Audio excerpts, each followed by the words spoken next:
A very long time ago, a wild story spread that because the year 2012 marked the end of the Mayan calendar, the world was supposed to end.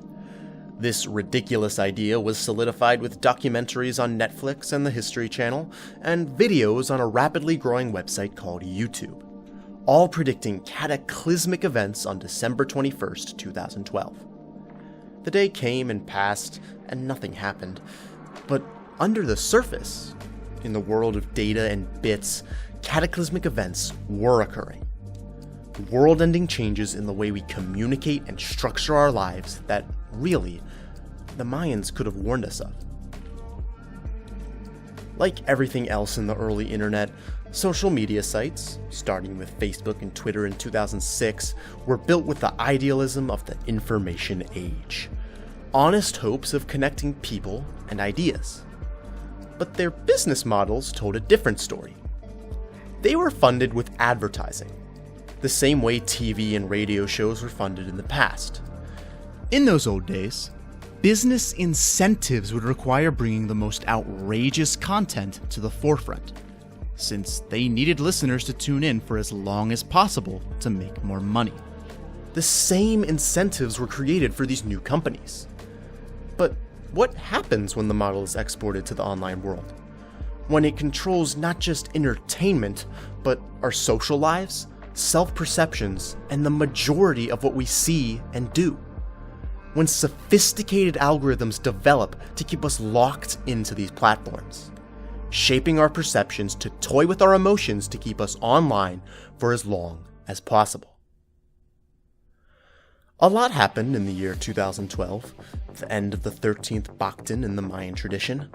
Facebook became a publicly traded company on NASDAQ, giving them new responsibilities to profit-seeking shareholders. Twitter reached 100 million users, becoming a favorite for public figures and gaining new responsibilities as a direct news source for millions. And YouTube adjusted its algorithm to maximize for watch time, marking a larger trend of online algorithms becoming increasingly more advanced at taking users' attention. After Facebook went public in 2012, Twitter, Instagram, and Snapchat followed, all trapped in their business models. Today, we almost all use social media.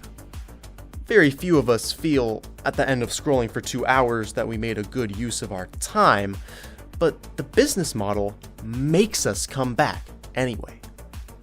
And as attention-grabbing algorithms developed on all these sites, TikTok appeared. So effective at leading us towards what we can't help but look at that its country of origin had to put tight restrictions on its usage in China, while spending millions of dollars to encourage its further use by their international adversaries. Studies have shown social media to be worse for mental health in girls than binge drinking and selling drugs.